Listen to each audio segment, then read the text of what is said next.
The silver dollar lay heavy in Eliza McKenna's palm, its weight nothing compared to what she was about to do with it.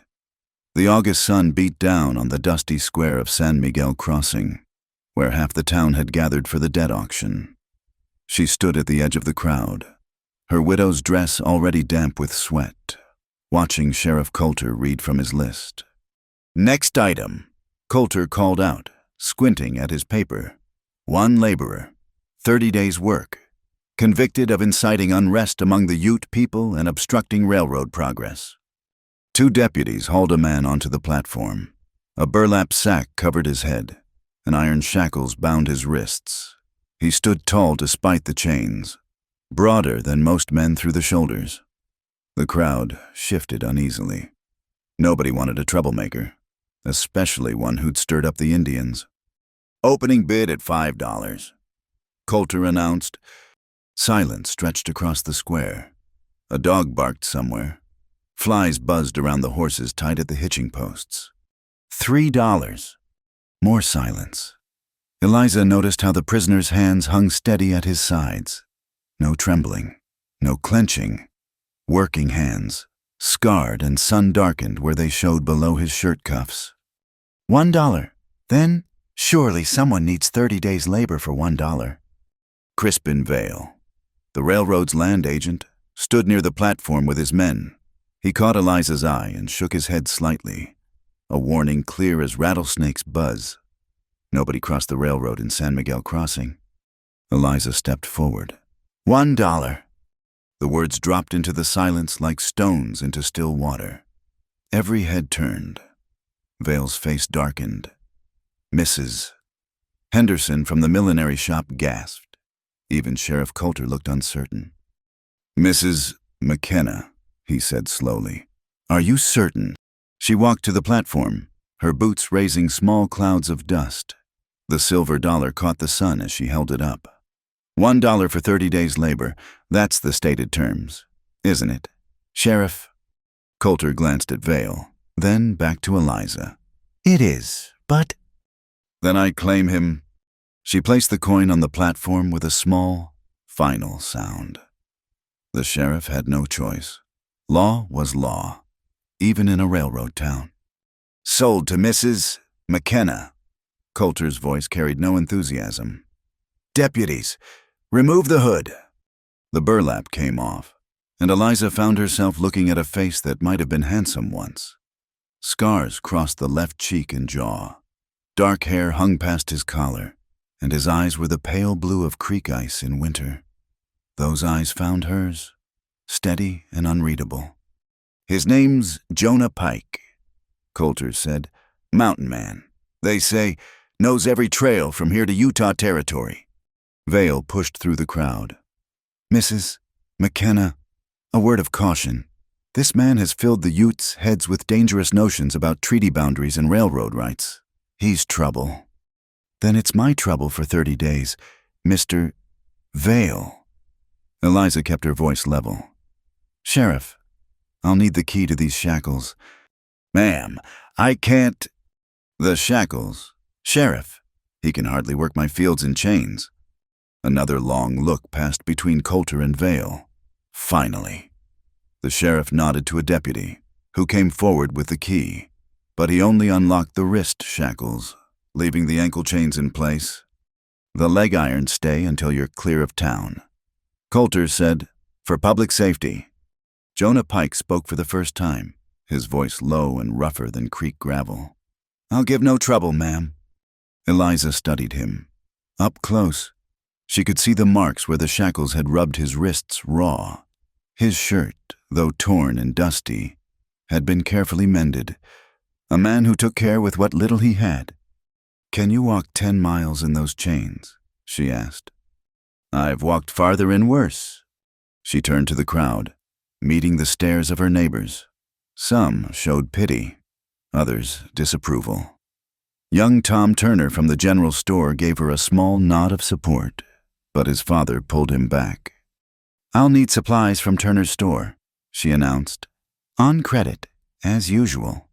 Old man Turner hesitated, glancing at Vale, then nodded grudgingly. Business was business. after all. Eliza started toward the store, then looked back at Pike. "Come on, then." He followed, the chains clanking with each step. The crowd parted before them like water before a prow. She heard the whispers starting already, lost her mind with grief. And what would poor Robert think? But she kept walking. At Turner's, she selected nails, tar paper for the roof, and a few other necessities. Pike stood by the door, drawing stares from other customers. Mrs. Ware, the minister's wife, pulled her daughter away when the girl showed curiosity about the stranger. "That all, Mrs. McKenna?" Turner asked, tallying her bill. "Add a pound of coffee and some salt pork." "Feeding him from your own stores." Vale had followed them in, his 2 railroad deputies flanking him. "That's generous for a woman who can barely keep her own farm running." Eliza didn't turn around. "My business, Mr. Vale." Everything in this valley becomes railroad business eventually. Vale's voice carried the confidence of a man used to getting his way. Your husband understood that. Shame he passed before he could act on that understanding. Now she did turn. "My husband understood many things, Mr. Vale, perhaps more than you know." Something flickered in Vale's eyes, surprise, maybe, or calculation. Then his usual smirk returned. 30 days, Mrs. McKenna. Then Mr. Pike returns to custody to finish his sentence. Unless, of course, he attempts to flee. The railroad takes a dim view of escaped prisoners. "He won't run." She said it with more certainty than she felt. "No," Pike said quietly. "I won't." Vale studied them both, then touched his hat brim mockingly. "Good day, then. Enjoy your new farmhand." After they left, Turner finished wrapping her purchases in brown paper. "Eliza," he said quietly, using her given name for the first time in the 2 years since Robert's death. "You sure about this?" "I need the help. Mr. Turner, you know that. There's help, and then there's—" He glanced at Pike. "Just be careful." Outside, Eliza loaded the supplies into her wagon bed. Pike stood waiting, patient as stone. She considered the 10 miles to her farm, the rutted road, the weight of the chains. "Can you manage the wagon seat, or would the bed be easier?" He looked at her with those Winter Creek eyes. "I'm not cargo. Ma'am, I'll sit where you tell me, but I'm not cargo." "The seat, then." He climbed up awkwardly, the chains making it difficult.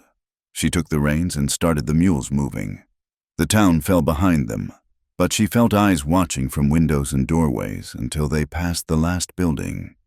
The road stretched ahead, 2 wagon ruts through bunch grass and sage. The mountains rose blue and distant, promising cooler air that never quite reached the valley floor. She kept her eyes forward, aware of the man beside her, the heat of the sun, the creak of the wagon wheels. They'd gone maybe a mile when Pike spoke. "Why?" "I told you, I need help." "Plenty of men need work who don't come with railroad troubles." She considered her answer. "My husband used to say the railroad was like winter inevitable, but that didn't mean you had to welcome it at your door." "Wise man." "He was." She flicked the reins, urging the mules up a slight rise. "He also said a man's troubles were his own business unless he made them yours." "And if I make them yours?" "Then we'll deal with that when it happens." They rode in silence for a while.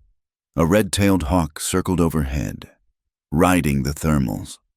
The smell of sage crushed beneath the wagon wheels rose sharp and clean. "The Utes," she said eventually. "What did you tell them?" Pike shifted, his chains clinking. "The truth, that the survey markers have been moved. That land promised by treaty has been claimed by the railroad. That paper in Denver means nothing if nobody honors it.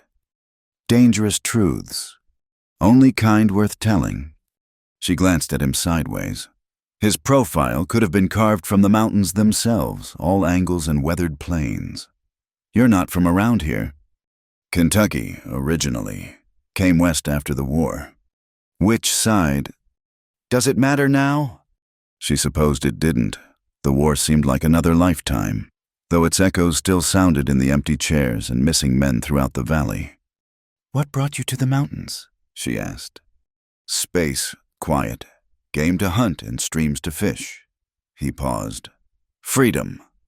And now you're in chains. For now. The simple acceptance in his voice struck her. No self-pity, no anger, just fact, like weather or seasons or the price of grain. They were climbing now, the road winding up toward the bench where her farm sat. The mules labored in the heat, and she let them set their own pace. No hurry now. The decision was made, the dollar spent, the course set. Mrs. McKenna, Pike said, you should know Vale meant that threat. The railroad doesn't forget. Neither do I, Mr. Pike. He looked at her then, really looked, and she felt the weight of that pale gaze. Whatever he saw seemed to satisfy him. He nodded once and returned his attention to the road ahead.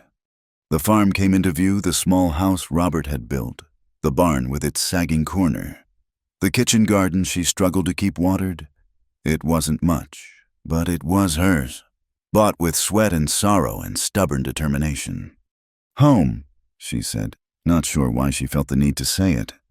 Pike studied the layout with a practical eye. Good water. Stream runs year-round. Spring behind the house. Defensible. The word sent a chill through her despite the heat. You expecting trouble? I'm in chains. Ma'am, trouble's already here. Question is whether it stays or moves on. She pulled up near the house. The place looked smaller with him beside her. Shabbier, but his expression showed no judgment, only assessment. There's a lean-to off the barn, she said. Clean straw, sound roof. I'll bring blankets. That'll do fine. She climbed down, then watched him manage his own descent. The chains made everything harder, but he didn't ask for help. Pride, she recognized, the kind that bent but didn't break. Are you hungry? I could eat. Then come inside. We'll see about those leg irons after supper. She led him to the house, aware of crossing another threshold. Once he entered her home, ate at her table. There'd be no taking it back. The town would talk, Vale would watch, the railroad would remember. But she opened the door anyway, stepping into the cooler dimness of the kitchen. Sometimes forward was the only direction left. Sit, she said, indicating the table. I'll see what I can manage. And Jonah Pike, mountain man and troublemaker, sat at her table while the sun slanted through the windows and the day aged toward evening. Outside, the hawks circled and the sage whispered its dry secrets. Inside, a widow and a prisoner began the careful dance of learning to trust, one meal at a time. The road stretched before them like a dusty ribbon, 10 miles of ruts and stones between town and farm. Eliza kept her eyes forward, handling the reins with practiced ease while the man beside her sat still as granite. Only the soft clink of his chains marked Jonah Pike as prisoner rather than passenger. They passed the Crawford place, abandoned these 3 years since the drought drove them back east. The windows stared empty and accusing. Pike noticed her looking. Neighbors, he asked. Were. She flicked the reins. The land here doesn't forgive much. A meadowlark called from a fence post, liquid notes spilling into the heat. Pike turned his head to follow the sound, and she saw something ease in his face. A man who noticed birds. Then, that told her something worth knowing. The mules plodded steady through the afternoon glare. Dust rose and settled on everything: her dress, his torn shirt, the supplies in the wagon bed. She could taste it, feel it grinding between her teeth. This was August in Colorado, dry as old bones and twice as unforgiving. You'll want to save that spring water, Pike said after a while. Stream might run low come September. You know this country. Trapped through here 6 winters back. Good beaver in the high creeks then. He paused. Railroad hadn't come through yet. She heard what he didn't say. The railroad changed everything it touched, like frost on morning grass. Pretty enough to look at, but it killed what lay beneath. They climbed toward Sheep Mesa, the grade steep enough that she had to brake the wheels. Pike shifted his weight to help balance the load, moving smooth despite the iron on his ankles, a practical man, used to making do. "That offer of supper," he said. "It still stand. Beans and cornbread, nothing fancy. Ma'am, after 2 weeks of jail slop, beans sound like a feast." 2 weeks. She wondered what they'd fed him. If anything, the town jail wasn't known for its hospitality, especially to those who crossed the railroad. But he didn't elaborate, and she didn't ask. Some stories came in their own time. The sun had started its slide toward the mountains when they crested the last rise. Her land spread below 160 acres of grass and hope, paid for in full but barely holding together.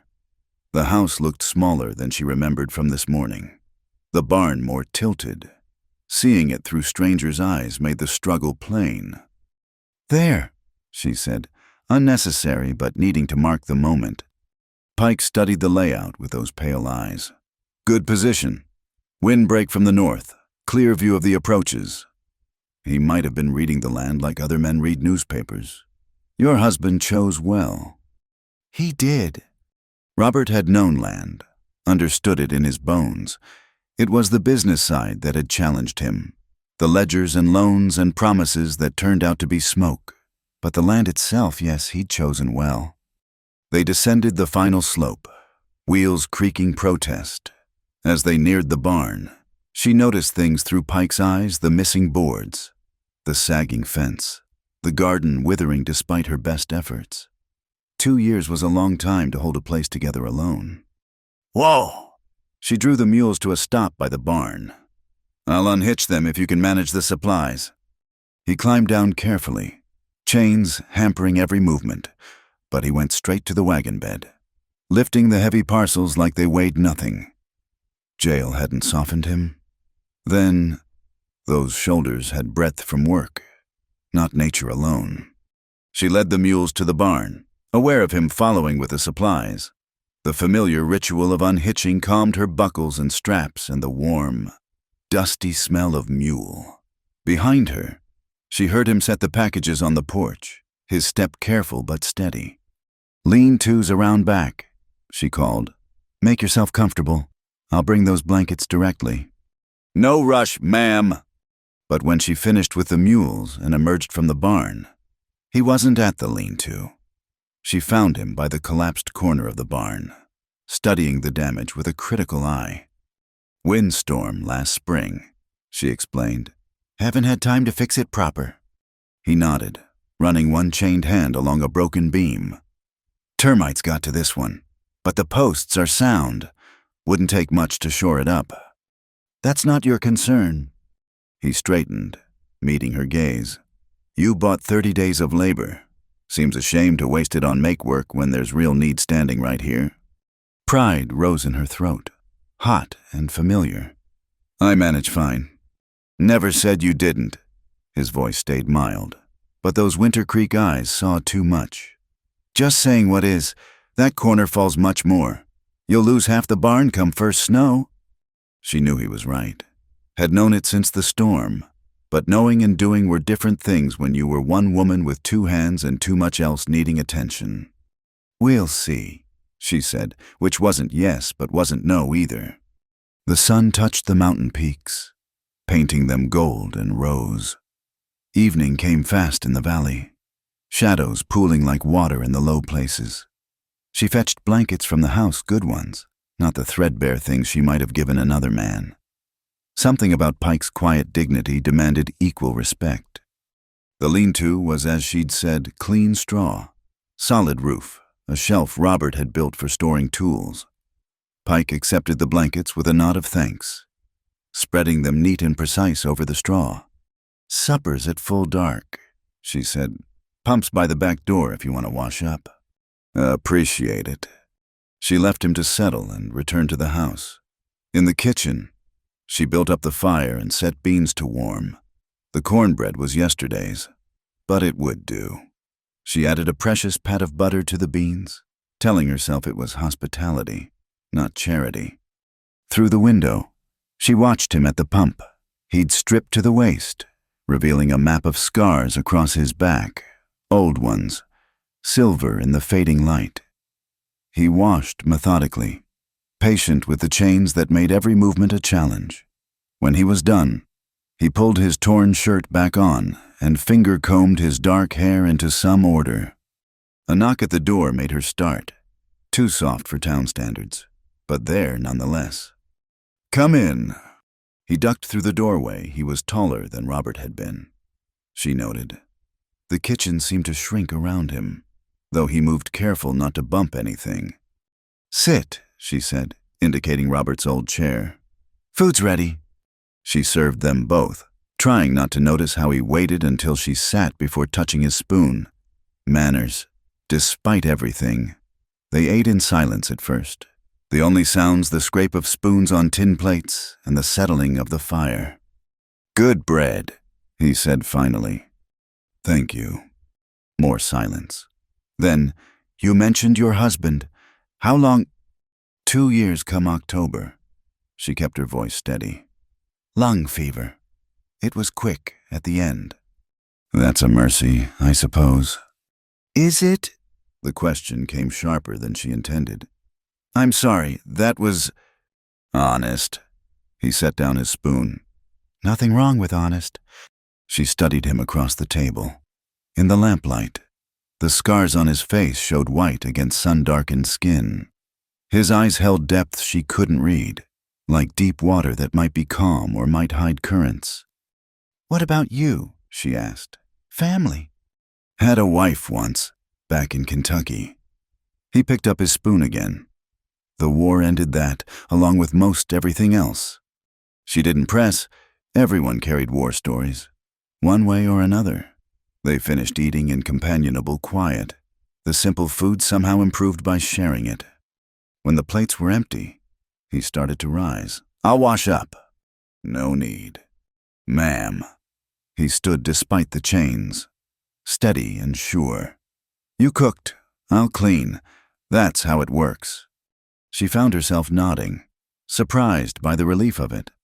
Such a small thing, but she'd done every chore alone for so long that sharing even dishwashing felt like luxury. He worked at the basin, careful with her few dishes.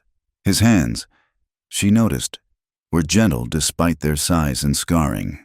When he finished, he dried each plate with equal care before setting it in its place. "About those chains," she said. He turned, waiting. "Sheriff said to keep them on till we cleared town. We're well clear now." "You have the key." She produced it from her pocket. "Sit, this'll be easier." He sat, extending his feet. She knelt, trying not to think about the impropriety of it. The key turned hard in the lock rust. Maybe, or spite, but finally the shackles fell away with a dull clank. Red marks circled his ankles where the iron had rubbed. Without thinking, she touched one gently, checking for breaks in the skin. He went very still. "Sorry," she said, pulling back. "Old habits. I used to tend all the hurts on this place." "No harm done." His voice came out rougher than before. "Been a while since anyone showed concern for my hide." She stood quickly, suddenly aware of the small kitchen, the late hour, the man sitting in her dead husband's chair. "Well, you'll want to rest. Morning comes early on a farm." He rose, testing his freed ankles. "What time?" "First light. Earlier if you hear the rooster." "I'll be ready." He moved to the door, then paused. "Mrs. McKenna. That $1 you spent, I aim to give you full value for it." "I never doubted it. Mr. Pike." He studied her a moment longer, then nodded and stepped into the darkness. She watched from the window as he made his way to the lean-to, moving easier now without the chains. When his shadow disappeared into the barn's outline, she turned back to her empty kitchen. The plates sat neat in their rack. The basin was clean. Robert's chair stood pushed precisely under the table. Such small changes, but they shifted something in the house's silence. For 2 years, every object had stayed where she left it, waiting for her hand alone. Now another person had moved through her space, leaving subtle signs of presence. She banked the fire and headed for her room. Through the window, she could see a faint glow from the lean-to he'd lit the old lantern she kept there. Working by its light, perhaps, or simply sitting with his thoughts. A man used to solitude would need time to adjust to even this much company. As she prepared for bed, she found herself thinking about those scars on his back. Whip marks, old but deep. Kentucky. He'd said, the war. She could fill in the rest. A man caught between sides, paying prices that never quite finished being paid. But he'd washed her dishes with careful hands, waited for her to eat first, said thank you for beans and day-old cornbread like they were a gift. Whatever had marked his back hadn't marked his soul, or not in ways that showed at her table. She lay in the dark, listening to the night sounds, crickets, a distant coyote, the settling of old wood, and, underneath it all, the subtle difference of another heartbeat on her land. Temporary, she reminded herself. 30 days of labor, bought and paid for with silver. But silver was just metal, and 30 days was just time. And neither explained why she'd stepped forward in that dusty square when everyone else stepped back. Maybe it was the way he'd stood steady despite the chains. Maybe it was Vale's smirk, so certain no one would dare cross him. Or maybe it was simply that she'd been alone too long, and even a scarred stranger's company was better than another silent supper. Whatever the reason, it was done now. Come morning, Jonah Pike would work her land, and she would work beside him. And for 30 days at least, the farm would have the hands it needed. What came after from Vale? From the town? From the complicated tangle of railroad and rights would come regardless. She turned on her side, facing the window and the stars beyond. Somewhere an owl called, hunting in the darkness. Life and death, struggle and survival. The endless turn of days that made up a life on the frontier. Tomorrow would bring its own challenges. But tonight, for the first time in months, she'd shared a meal with another human being. It was enough. For now, it was enough. The sound of an axe biting into wood woke her before dawn. Clean, rhythmic strokes that spoke of strength and skill. Eliza lay still, listening to this foreign sound on her land. For 2 years, mornings had begun with silence or her own fumbling efforts. This steady rhythm felt like the farm itself drawing breath. She rose and dressed quickly, pulling her hair into a simple bun. Through the kitchen window, she could see Pike by the woodpile, shirt already damp with effort despite the cool morning air. He'd found the axe without asking, set himself to the clearest task at hand. The coffee was ready when he knocked at the back door. She'd made extra, remembering how he'd savored last night's simple meal. "Morning, ma'am." He stood on the threshold, not presuming to enter. "Morning. Coffee's hot. I'll finish this stack first, if that's all right." She nodded, watching him return to work. Each movement was economical. No wasted effort. The wood split clean under his hands, falling into neat halves. By the time she had breakfast-ready biscuits and gravy, eggs from her few chickens, the woodpile had doubled. He washed at the pump before coming in. Same careful ritual as the night before. They ate quietly, but it was a different silence than she'd grown used to. His presence filled the empty spaces without overwhelming them. "That barn corner," he said finally. "I could start there after the morning chores." "We'll need materials. I don't have..." "Saw some decent timber down by the creek. Couple of good straight pines that would do for posts. If you don't mind me cutting on your land." Your land, the acknowledgement of ownership, of boundaries, made her trust him a little more. "All right," she said. "But the fence needs attention too, and the chicken coop's got gaps big enough for weasels." "Make a list." He finished his coffee. "We'll work through it by priority." The word sat strange in her ears. But when they walked the property together, him pointing out repairs and improvements, that "we" began to feel less foreign. He saw things with a craftsman's eye, not just what was broken, but what could be. "That old rocker on the porch," he said, testing its wobbly legs. "Your husband's—" "Yes. Good bones. Just needs regluing and some sanding. Maybe new runners." He ran his hand along the worn arms. "Black walnut. They don't mill wood like this anymore. Robert made it himself. First year we were married." She touched the headrest, remembering. "I haven't had the heart to throw it out, broken as it is." "No need to throw out what can be mended." She looked at him then, this scarred stranger who spoke of mending with such certainty. "Can everything be mended, Mr. Pike?" "No," he said simply, "but more than most folks think." They started with the barn. He cut timber at the creek while she sorted through Robert's tools, finding what was usable. When he returned, dragging the logs with a makeshift sledge, she helped him strip the bark. The work was hard, satisfying. Splinters bit into her palms, but she didn't complain. "You've done this before," he observed, watching her handle the draw knife. Robert believed in sharing the work. She didn't add how she'd loved those days, building something together. A farm needs all hands. By noon, they had 2 posts ready. The sun beat down fierce, and she called a break. They sat in the barn's shadow, sharing water from the good bucket. "You didn't learn carpentry in the mountains," she said. "No, my father was a furniture maker in Louisville. Taught me the trade young." He stretched his legs. She noticed the faded scars on his ankles were already fading.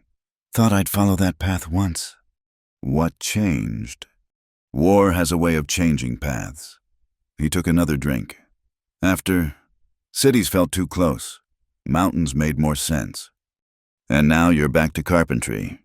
"Seems so." He almost smiled. "Life's got a sense of humor."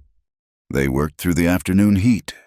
When the sun started its descent, the barn corner stood straight again, braced with new timber.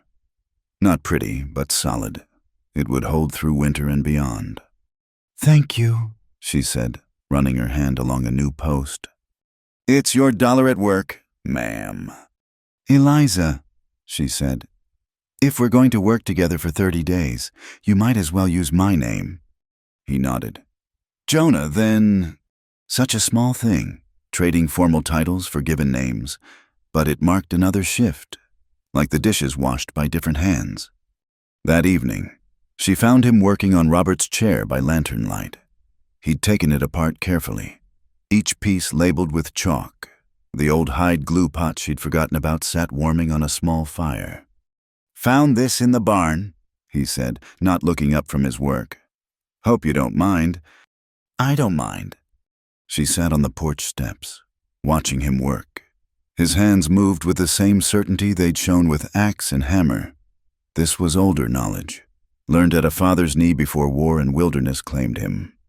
"Tell me about the railroad trouble," she said. He paused, testing a joint. "Not much to tell. I guided some Ute hunters to their old grounds, showed them where the survey markers had been moved. Railroad didn't appreciate it. Why risk it? Man named Joseph Cloud Sky saved my life once, found me half frozen in a blizzard, took me to his camp. His people fed me through a hard winter." He applied glue to a joint, pressing it firm. "When he asked for help finding the true boundaries, I couldn't say no." "And Vale?" "Vale's got plans, big ones. Every acre he can grab means more money when the railroad extends the line. Treaty land, homestead land, it's all the same to him. He threatened you today, at Turner's." "He threatens lots of folks. Most back down." He looked at her across the lamplight. "You didn't." "Maybe I should have." "Maybe." He went back to his work. "But you didn't." Later, after he'd returned to the lean-to, she sat at her kitchen table with paper and pen. The letter came hard. She'd never been one for writing. But Minister Ware should know what kind of man he'd counseled her against. "Dear Reverend," she began, then stopped. What could she say that Jonah Pike had worked harder in one day than any hired man she'd known? that he'd handled Robert's chair with reverence, that he'd turned her woodpile into something neat and substantial. She put the pen down. Let them talk. Let Mrs. Henderson clutch her pearls and Vale make his threats. The farm needed tending, and she'd found someone to help tend it. The rest was noise. Through the window, she could see the glow from the lean-to again. Was he reading writing or simply sitting with his thoughts? This man who'd traded mountain freedom for her barn corner and broken fence. A sound made her look closer. Music. Faint but clear. A fiddle's voice. Sweet and mournful in the darkness. She'd noticed the case in his few possessions but hadn't thought he'd play. The tune was old, mountain-born, speaking of distances and loneliness and things that couldn't be said in words. She listened until the music stopped, then climbed the stairs to her room. Tomorrow would bring more work: the fence, the chicken coop, a dozen other tasks that had waited too long. But tonight, her barn stood stronger. Her woodpile stood taller. And music had touched her land for the first time since Robert's passing. Change came in many forms. Sometimes it wore a badge and made threats. Sometimes it moved survey markers and counted acres like coins. And sometimes it came quiet, with scarred hands and careful work, mending what was broken one board at a time. She pulled the pins from her hair, letting it fall loose around her shoulders. In the mirror, she saw a woman still young, but worn by work and loss. What would the next 30 days bring more than mended fences? She suspected. Vale wouldn't let this stand. The town would whisper and watch. But downstairs, Robert's chair sat in pieces, waiting for tomorrow's resurrection. The barn corner stood firm against the coming winter, and somewhere in the darkness, a man who'd chosen chains over running sat with his fiddle and his thoughts. She'd bought 30 days of labor for a silver dollar. What she'd purchased beyond that remained to be seen. But already the farm felt different, less like a weight to carry alone, more like a place where things could grow again. The rooster would crow before dawn. There would be coffee to make, breakfast to cook, work to assign. The rhythm of days that had felt like burden now held a different promise. Not ease, nothing about farming was easy, but partnership, perhaps shared purpose. She lay down, tired in the good way that came from honest work. Outside, an owl called. The creek murmured its endless story. And in the lean-to, a mountain man turned carpenter's son slept the sleep of someone who'd found, however briefly, a place to rest his hands and skills. Tomorrow would come with its challenges. Tonight, she'd count the small victories a barn corner saved. A chair begun. Music returned, in a hard land that forgave little. Such things mattered more than silver dollars or railroad threats. They were building something here, board by board, day by day. What final shape it would take, only time would tell. But for now, for tonight, it was enough to know the building had begun. The wagon wheels complained about the weight of new lumber as they rolled into San Miguel Crossing. Eliza had debated bringing Jonah to town. It had only been 5 days since the auction, but she needed supplies they couldn't make or find on the farm. He sat beside her in clean clothes she'd found in Robert's trunk, looking almost respectable, except for the watchful way he held himself. "I can wait with the wagon," he offered as they neared Turner's store. "No." She set the brake firmly. "If we're doing business together, we do it in the open." Main Street was busy for a Tuesday morning. Mrs. Henderson swept her millinery shop steps with aggressive strokes, while the baker boys loaded grain sacks outside the feed store. Every head turned as they climbed down from the wagon. Jonah moved to help her, a courtesy that drew more stares. She accepted his hand, chin high, and walked into Turner's like she had nothing to prove. The store was crowded. Sarah Mills stood at the fabric counter with her daughter, while 2 railroad workers examined tobacco near the back. Everyone stopped talking when they entered. "Mrs. McKenna." Turner nodded, his voice carefully neutral. "What can I do for you?" "Nails, Mr. Turner.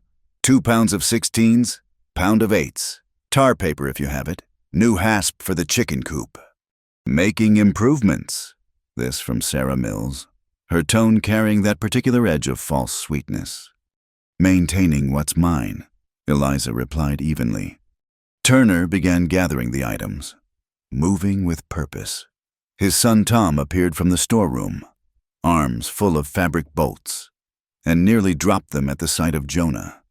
Steady there, Jonah said quietly, moving to help the boy. Thank you, sir. Tom's voice cracked on the honorific, but he met Jonah's eyes squarely. The bell above the door chimed, and the temperature in the room seemed to drop. Crispin Vale entered, flanked by his usual Shadows Railroad deputies with badges and attitudes. Well, Vale's smile could have curdled milk. The widow and her purchase, how touching. Eliza continued examining a roll of wire. Mr. Vale, I hear you've been busy out at your place. Building, improving. He picked up a hammer from a display, testing its weight. Planning to stay a while. It's my land. Where else would I go? Oh, I don't know. Lots of folks are finding opportunities elsewhere. Denver's growing. California's always looking for settlers. He set the hammer down with a thud. Sometimes staying put isn't the wisest choice. Jonah had gone very still beside her. That particular stillness she'd learned meant he was watching everything. Is that a threat, Mr. Vale? She asked. Advice, Mrs. McKenna. Free advice from a concerned neighbor. I wasn't aware we were neighbors. We're all neighbors in the valley, some more cooperative than others. His gaze shifted to Jonah. How's the reform coming? Pike learned your lesson about stirring up the savages. I've learned many lessons. Jonah replied, not all of them the ones intended. One of the deputies shifted, hand moving to his belt. Vale raised a finger, stopping him. 30 days, Vale said. That's all you bought. Mrs. McKenna, come September, your worker returns to finish his sentence. Unless, he smiled again. Well, unless circumstances change. My circumstances are my own business. Nothing's truly private in a small town. He touched his hat brim. Good day, ma'am. Gentlemen. They left, but their presence lingered like smoke. Sarah Mills gathered her daughter and hurried out. The railroad workers found urgent business elsewhere. Soon only the McKennas Turner and son remained with Eliza and Jonah. That was unwise, Turner said quietly, wrapping the nails in brown paper. Vale's not a man to cross. Neither was my husband. Eliza replied, Yet here we are. Turner's hands stilled. Robert was working on something before he died. Said he had evidence about the survey markers. Did he tell you what? No, but he was excited. Said it would change everything. Turner glanced at the door, then leaned closer. Be careful. Eliza, whatever Robert found, it likely contributed to his sudden illness. The doctor said lung fever. Doctors say what they're told to say, or what they need to say to keep practicing in a railroad town. He pushed the wrapped supplies across the counter. That'll be $2.40. She paid, aware of Jonah's thoughtful silence. Tom helped them load the wagon, working with quiet efficiency. Sir, the boy said to Jonah as they finished, my grandfather fought in the war. Said the measure of a man wasn't which side he stood on, but whether he stood at all. Your grandfather sounds wise. Jonah replied. He also said the war never really ended, just changed uniforms. They drove out of town past more stares and whispers. Jonah didn't speak until they'd cleared the last building. Your husband, he said. Tell me about his illness. It came on sudden. One day he was working the fields, the next he could barely breathe. She gripped the reins tighter. He'd been to town the day before, meeting with someone about the railroad situation. Wouldn't tell me who. And the doctor. Dr. Pritchard. Railroad brings him in from Denver twice a month. No other medical help for 40 miles. Convenient. They rode in silence while she wrestled with implications she'd avoided for 2 years. Robert's death had been so quick, so final. She'd been drowning in grief and suddenly running a farm alone. No time to question what seemed like cruel fate. You think Vale? I think powerful men protect their interests, Jonah said carefully. And I think your husband found something that threatened those interests. But murder, I've seen men killed for claim stakes worth less than a good horse. Railroads playing for millions. Her hands shook on the reins. Jonah reached over, steadying them with his own. The touch was brief, practical, but it grounded her. What do I do? She asked. What you've been doing. Keep the farm running. Stay visible. Make it costly for them to move against you. He paused. And maybe look through your husband's things more carefully. They were climbing toward home now, the town falling away behind them. She thought about Robert's oak desk, the drawers she'd barely touched since his death, his papers, his correspondence, the maps he'd studied by lamplight. They'll come after you when the 30 days are up, she said. Probably. I won't let them take you back to that jail. He looked at her, those pale eyes unreadable. That's not your fight. Isn't it?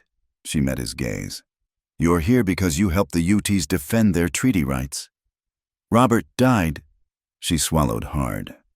Robert maybe died for the same cause? Seems like it's very much my fight. Your husband was a lucky man. He was a good man. That's not always the same as lucky. No, Jonah agreed. It's not.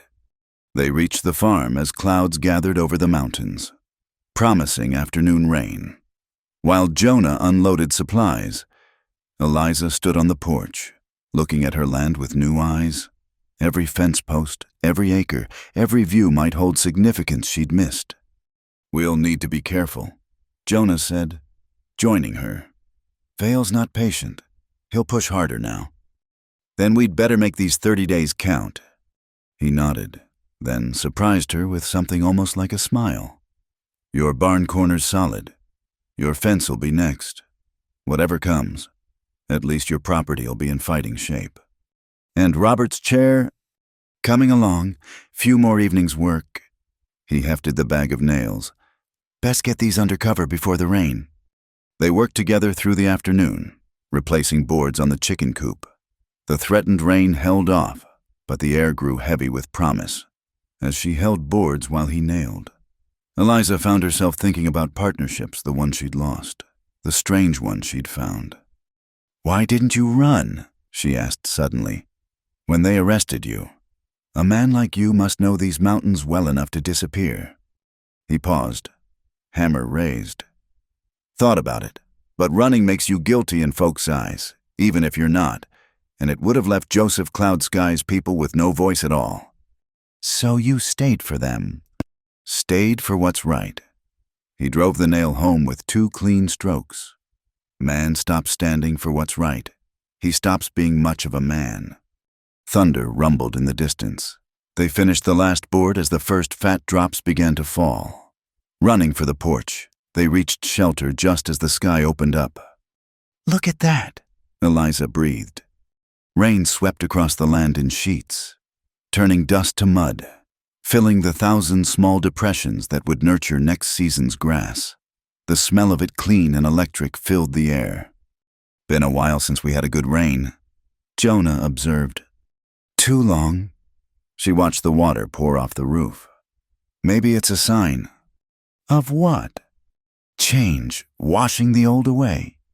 Or making mud for us to wade through. She laughed, surprising herself. You're a cheerful soul, aren't you? Practical. Rain's just rain. It's what we do with it that matters. Standing there, watching the storm transform her land, Eliza felt something shift inside her chest. For 2 years she'd been holding on, just surviving. But now, with the smell of rain and new lumber, with a scarred man's quiet strength beside her, she began to think about more than survival. 25 days left, she said. Best make them count. Then, the rain poured down, washing the dust from everything, running in new channels across the yard, tomorrow there'd be mud to deal with, but also softer ground for fence posts, water for the garden, grass for the stock. Tomorrow there'd be work and worry and Vale's threats hanging over them. But right now, she stood on her porch with a man who understood the value of standing firm and watched the rain remake the world. It was enough. For now. For today. It was enough. The sound of children's laughter hadn't graced the farm in 2 years.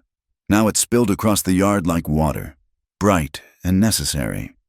Eliza watched from the kitchen window as Abigail Foster herded her small charges toward the house 3 orphans from the church home, plus the widow Garrett's boy who she was minding. "You sure about this?" Jonah asked, drying the last of the breakfast dishes. "They need a good meal. She paused, searching for words. "I need to remember what this house is for." He nodded, understanding without explanation. They'd worked together for over a week now, long enough to read each other's silences. Abigail knocked, then entered with her usual bustle. "Eliza, oh, it smells wonderful in here."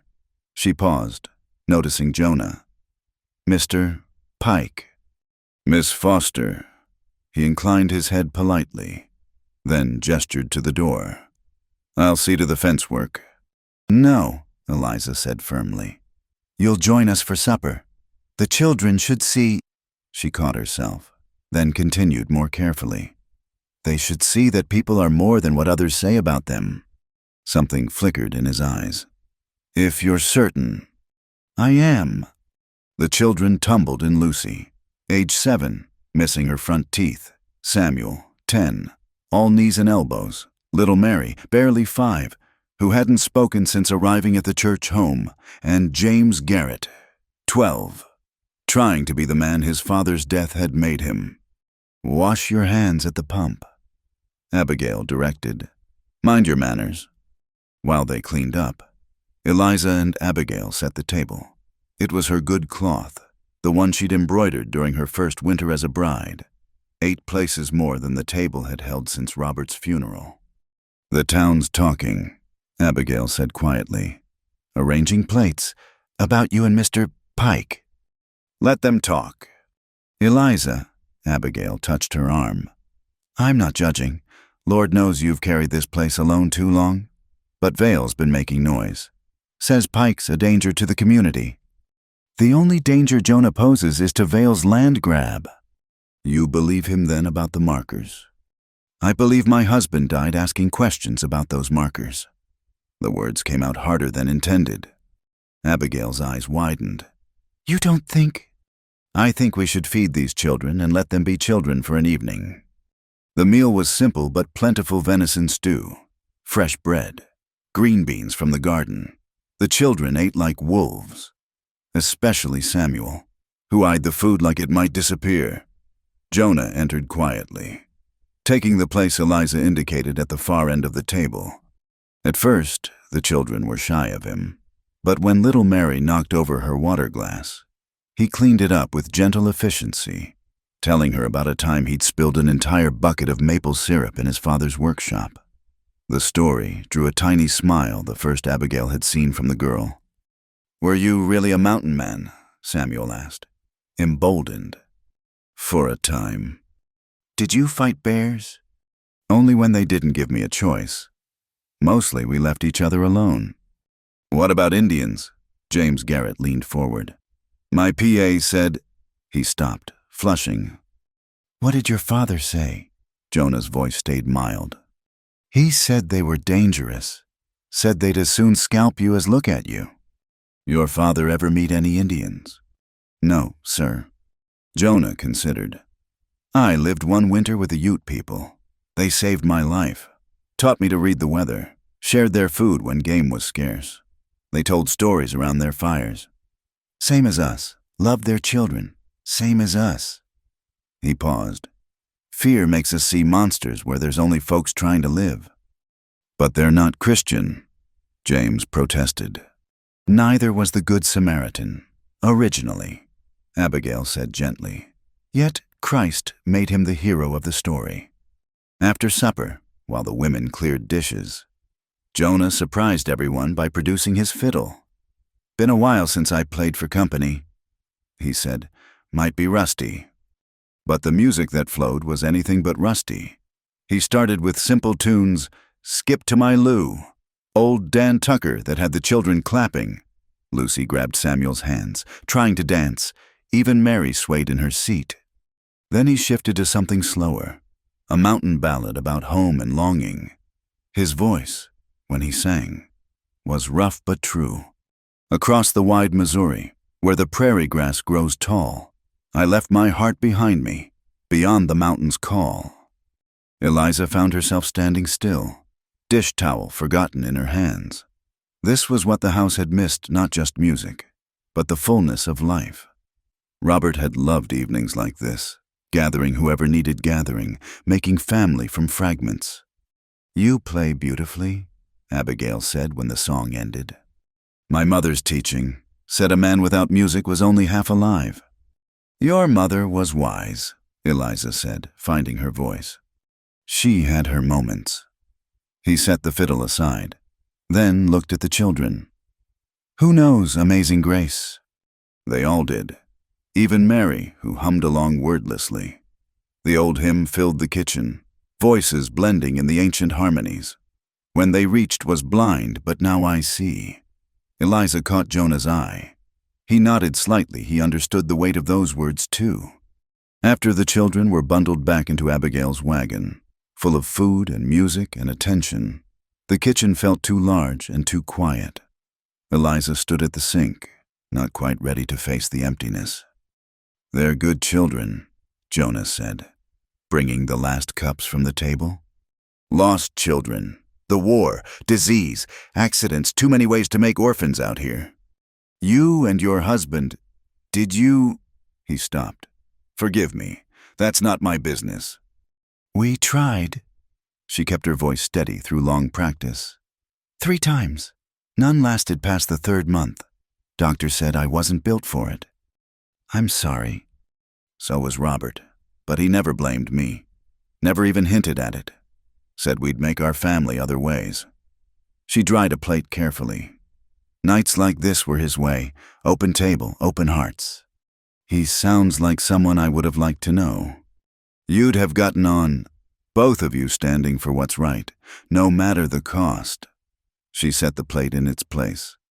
"Both of you paying prices for it." They finished the dishes in companionable silence. Outside, darkness had fallen complete. Stars scattered across the sky like spilled salt. Jonah paused at the door. "That chair," he said. "It's ready, if you'd like to see." She followed him to the lean-to, where he'd set up a small workshop.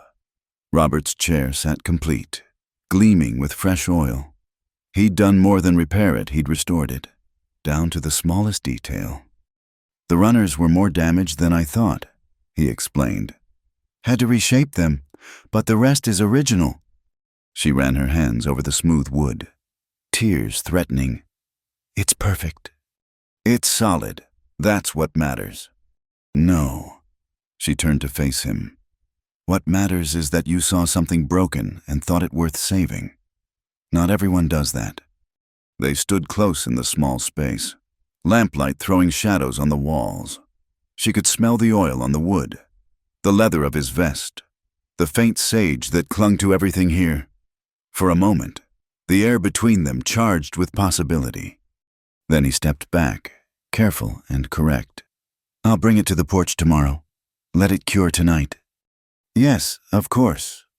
Walking back to the house, she felt the weight of propriety, of watching eyes even in darkness, but also something else, a stirring she'd thought grief had killed, a warmth that had nothing to do with the evening's mild air. Inside, she climbed to Robert's study, finally ready to face what she'd avoided. His desk was as he'd left it, papers weighted with the river stone he'd found on their wedding trip, ink bottle dry in its well. She lit the lamp and began to search. Letters, bills, feed orders, normal business of a small farm. But in the bottom drawer, wrapped in oilcloth, she found what Turner had hinted at. Maps, official survey maps from before the railroad came. and newer ones showing the adjusted boundaries. Notes in Robert's careful hand, comparing coordinates, a letter, half-written, to the territorial judge. And at the bottom, a daguerreotype she'd never seen. Robert standing with a Ute man tall, dignified, wearing a mix of traditional dress and settler clothes. On the back, Robert's writing Joseph Cloud Sky and Self at the true boundary marker, July 1879. The true boundary marker. She studied the image, noting the distinctive rock formation behind them. She knew that place 3 miles north of where the current marker stood. 3 miles of prime grazing land that the railroad now claimed. A soft knock made her look up. Jonah stood in the doorway. "Saw the light. Everything all right?" She showed him what she'd found. He studied the documents with growing intensity, especially the photograph. "This is proof," he said quietly. "Real proof. Proof that might have killed my husband." "Yes." He didn't soften it. "The question is what you want to do with it." She thought of the children who'd filled her table tonight, of Abigail's kindness, of Turner's quiet support, of all the small ranchers and farmers being squeezed by the railroad's hunger. "I want to finish what Robert started." "That's dangerous thinking." "Yes," she echoed him. "It is." He set the photograph down carefully. 20 days left on my sentence." "I know. Not much time to take on the railroad." "Then we'd better work fast." He almost smiled. "You sure you were just a farmer's wife? You sound like a general planning a campaign." "I was a farmer's partner," she corrected. "There's a difference."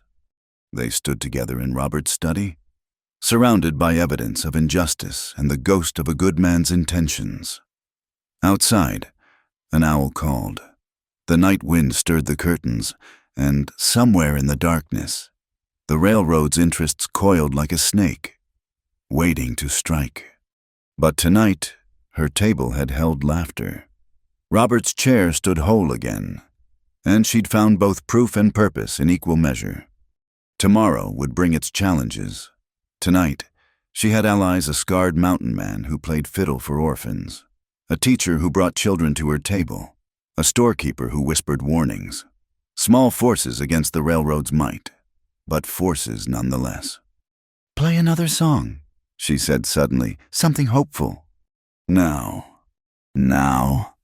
So he fetched his fiddle, and there, in Robert's study, surrounded by maps and schemes and danger, he played Shenandoah, that river song of longing and home, and Eliza closed her eyes, letting the music fill the spaces where fear wanted to grow, believing for this moment that broken things could be mended, that truth could prevail, that 20 days might be enough to change the course of more than one life. The smell of smoke woke her from dead sleep, not the gentle smoke of a banked fire, but the acrid bite of burning wood and hay. Eliza threw off her covers, feet hitting the cold floor as orange light flickered through her window. The barn. She pulled on her wrapper and boots, racing downstairs. Through the kitchen window, flames licked at the barn's east wall. Climbing toward the roof, the animals: her milk cow, the mules, the calf she'd been raising, their terrified sounds cut through the night. She burst out the door to find Jonah already there, shirtless and barefoot, throwing buckets of water at the base of the fire. His face was set in grim lines, sweat gleaming in the firelight. "The animals," she gasped. "I'll get them. Keep the water coming." He thrust the empty bucket at her and plunged into the smoke. She ran to the pump, working the handle frantically. "Fill, run, throw! Fill, run, throw!" Her shoulders screamed. Her lungs burned from smoke, but she kept moving. Through the barn door, she could see Jonah leading the milk cow out, the animal's eyes rolling white with fear. He went back for the mules, then again for the calf. On this last trip, a section of burning roof beam crashed down behind him. Eliza's heart stopped until he emerged, the calf struggling in his arms, his back singed and blackened with soot. "That's all of them." He coughed, setting the calf down. Together they fought the fire, bucket by bucket. The well was good, But the flames were hungry. Just when despair threatened to overtake her, Jonah grabbed a shovel. "Help me," he said, attacking the ground around the barn. "Create a fire break. Save what we can." They dug frantically, creating a barrier of turned earth. The fire consumed the east wall and part of the roof, but the fire break held. Slowly, without fuel to spread to, the flames began to die. Dawn was breaking by the time the last embers were drowned. They stood together, filthy and exhausted, surveying the damage. Half the barn remained, charred but standing. The animals huddled in the yard, traumatized but alive. "Could have been worse," Jonah said finally. "Could have been everything."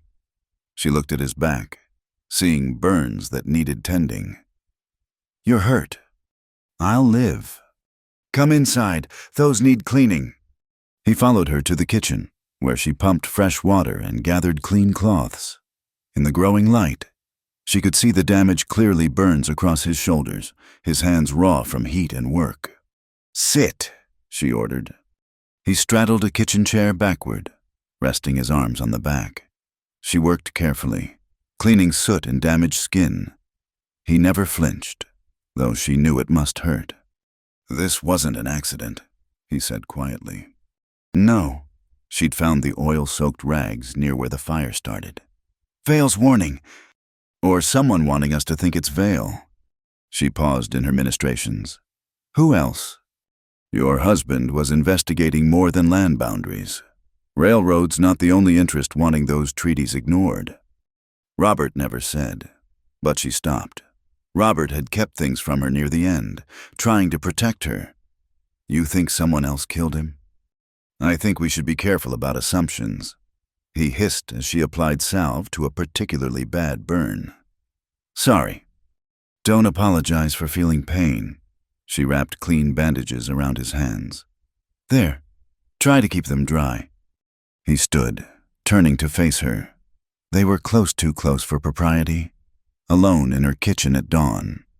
She could see every line of exhaustion on his face, the soot still streaking his jaw, the concern in those pale eyes. "You could have died," she said softly. "Going back for that calf." "It's your stock, your livelihood." "It's my calf. Your life is worth more than—" "Is it?" He touched her face gently with one bandaged hand, thumbing away a tear she hadn't realized had fallen.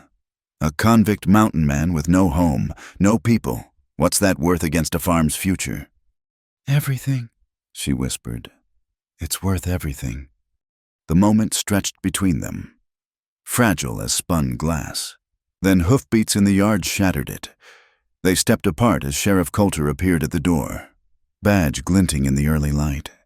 "Saw the smoke from town," he said, taking in the scene. Jonah shirtless and bandaged, Eliza in her wrapper. "Everyone all right?" "We're fine," Eliza said, pulling her wrapper tighter. "Lost part of the barn." "Accident." "No." Coulter sighed. "Can you prove it?" She showed him the oil-soaked rags. He examined them without much interest. "Could be anyone's rags. Could have been there for weeks." "They weren't," Jonah said flatly. "Your word doesn't carry much weight. Pike, not in legal matters." Coulter pocketed the evidence anyway. "I'll make a report, but without witnesses." "You mean without railroad-approved witnesses?" Eliza said. "I mean, without proof that'll stand in court." He looked tired suddenly, older. "Eliza, your husband was a good man, but he's gone. Maybe it's time to think about selling. I hear Vale's offer is generous." "Get off my land, Sheriff." He touched his hat. "Just trying to help. You've got, 2 weeks left with Pike here after that. You'll be alone again. Fire could have been a warning. Next time might be worse." After he left, Eliza sank into a chair. The magnitude of what she faced crashed over her like a wave. "He's right," she said. "In 2 weeks you'll be gone and I'll be—" "We'll figure something out. How you have to report back or they'll hunt you down. And I can't fight Vale alone." Jonah knelt beside her chair, looking up at her with those Winter Creek eyes. "You're not alone." Not anymore. For 2 weeks. Then we make those 2 weeks count. We take Robert's evidence to someone who can use it. Not Coulter, he's either bought or scared. But there's a federal marshal in Denver. Judge there too, one who doesn't answer to railroad money. Denver's 3 days' ride each way. Then we'd better get started. She looked at him, this man who'd risked his life for her animals, who played fiddle for orphans, who stood against powerful men for people not his own. 2 weeks. It wasn't enough time. Not for the farm, not for justice, not for whatever was growing between them like green shoots through hard ground. But it was what they had.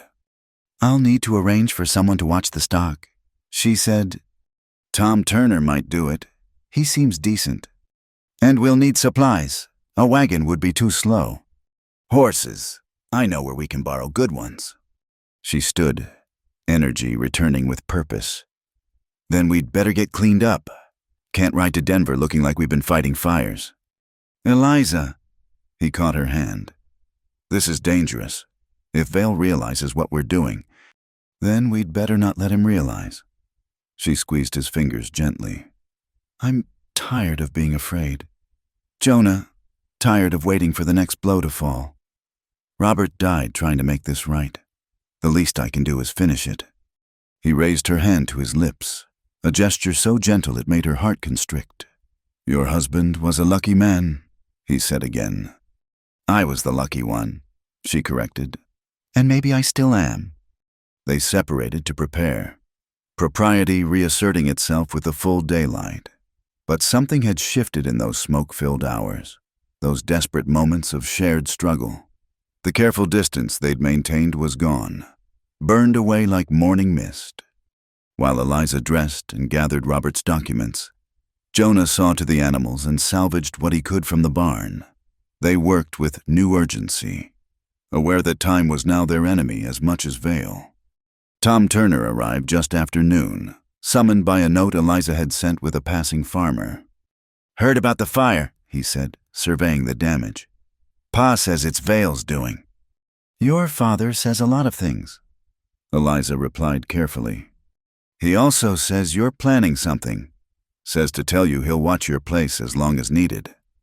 Tom's young face was serious. Says sometimes doing right matters more than doing safe.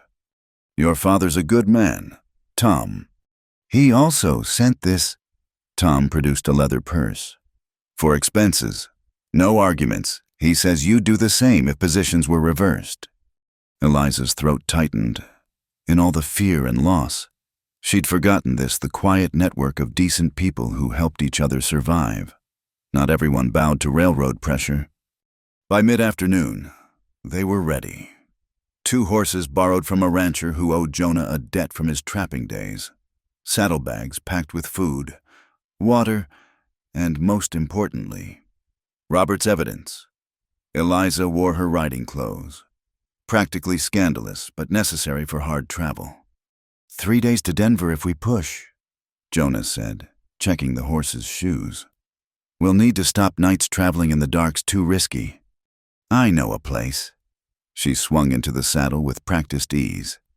Widow Sanchez, about a day out. She runs a way station. They rode out as the sun peaked, leaving the damaged barn and Tom Turner's watchful presence behind. The mountains rose before them, promising hard climbs and hidden dangers, but also, perhaps, justice. 2 miles out, Eliza looked back. Smoke still wisped from the barn's remains, a black finger pointing at the sky, warning or accusation. She couldn't say, but there was no turning back now. Ready? Jonah asked. She touched the saddlebags holding Robert's legacy, felt the weight of proof and purpose. Ready? They spurred their horses toward the mountains, toward Denver, toward whatever waited at the end of their 2 weeks. Behind them, the farm grew small. Ahead, the trail wound upward into timber and shadow and hope. The fire had been meant to frighten her into submission. Instead, it had forged something harder, determination tempered by loss, strength purified by struggle. And beside her rode a man who understood both the price of standing firm and the cost of staying silent. 2 weeks, time enough to seek justice or die trying. Time enough to honor Robert's memory or join him in it. Time enough, perhaps, for 2 damaged people to save each other while saving a cause larger than both. The horses' hooves drummed against the hard-packed earth, carrying them toward destiny or disaster. Only the mountains knew which. The lamp cast a pool of yellow light over Robert's desk as Eliza pulled open the last drawer. She'd been through his papers twice already, but tonight, with only days left before Jonah's sentence ended, desperation drove her deeper. Behind a false back she'd never noticed, her fingers found leather. A thin portfolio, tied with string. Inside, maps drawn in Robert's careful hand, overlaid with official survey documents. But underneath those, wrapped in oilcloth, lay something that made her hands tremble. "Sworn testimony of Samuel Morrison," she read aloud. "Railroad surveyor employed by Western Pacific Railway Company." Jonah looked up from mending a harness. They'd returned from Denver that afternoon, exhausted but hopeful the federal marshal had promised to investigate, but needed more evidence than they'd carried. Now, perhaps they'd found it. She kept reading. "I hereby swear that on June 15th, 1879, under orders from Crispin Vale, I did knowingly move boundary markers between railroad land and Ute Treaty territory." "My God," Jonah breathed. "He names names. Vale, 2 other railroad officials, even the surveyor who drew the false maps. There's more." She turned pages with shaking fingers.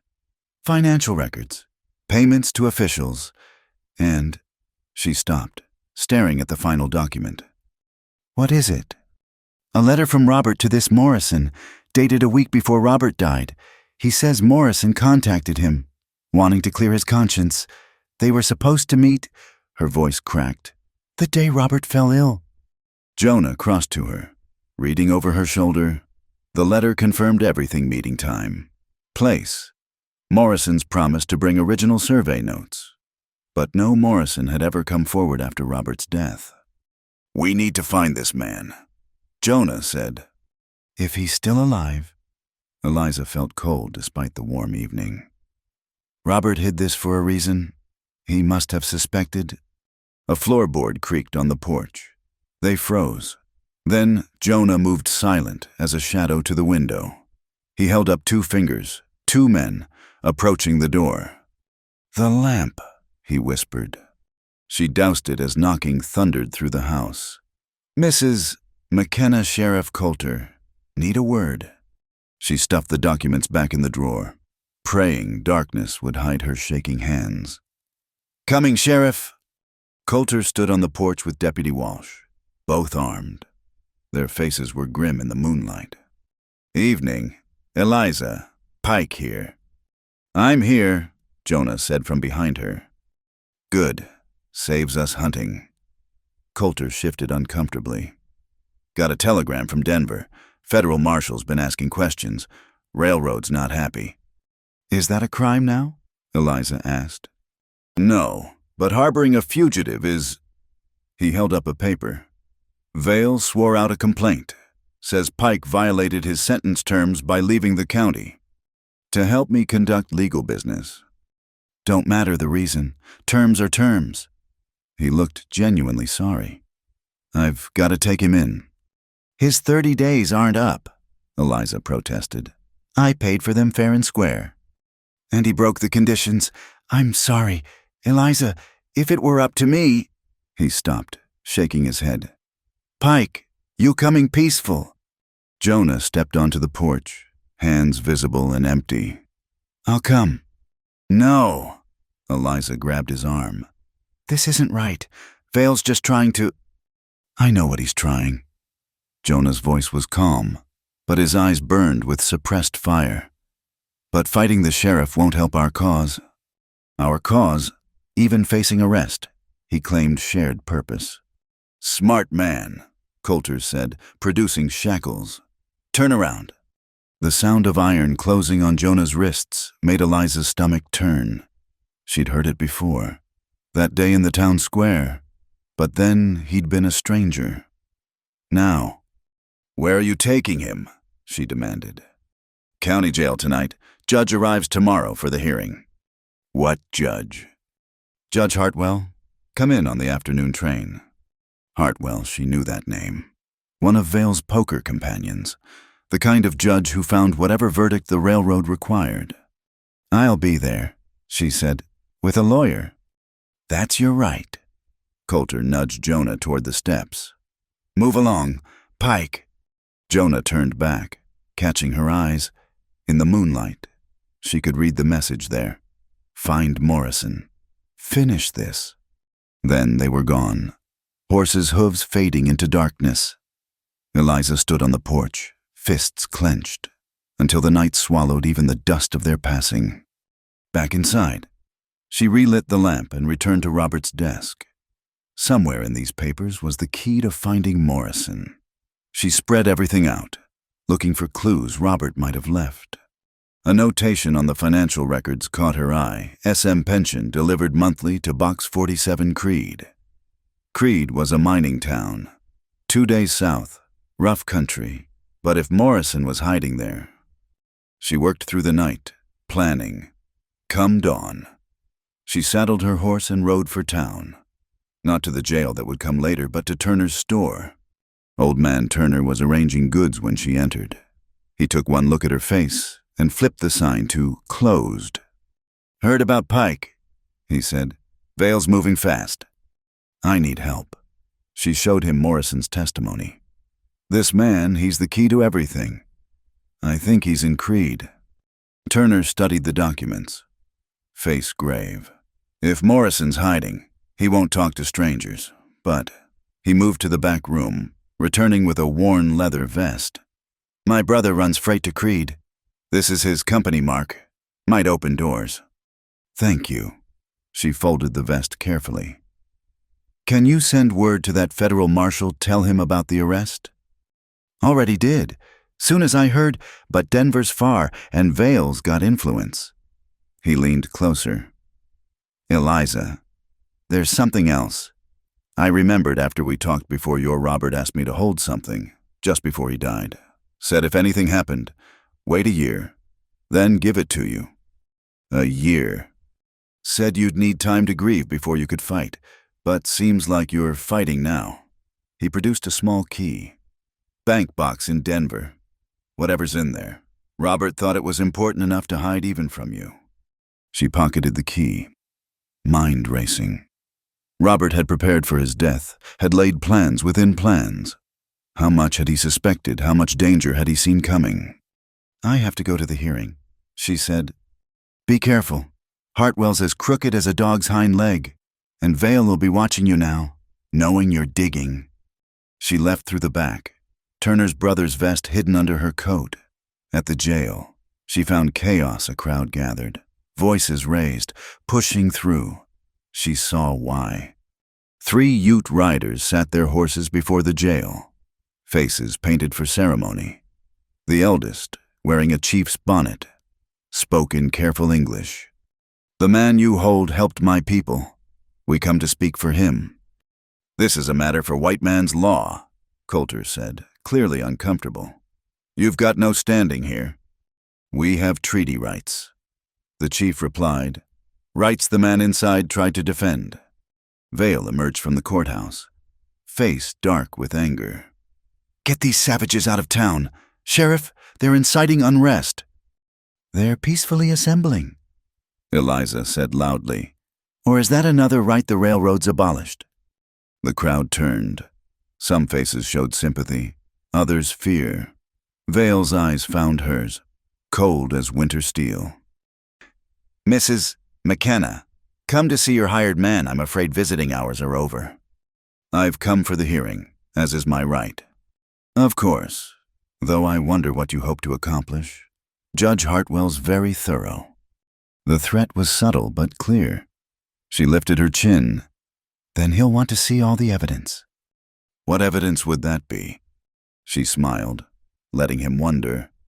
"You'll find out tomorrow, Mr. Vale." Inside the courthouse, She found Jonah in a holding cell, shackled to the wall. His face showed fresh bruises. "Resisting arrest," Coulter explained, not meeting her eyes. "Had to subdue him." "I need to speak with my employee, privately." 5 minutes.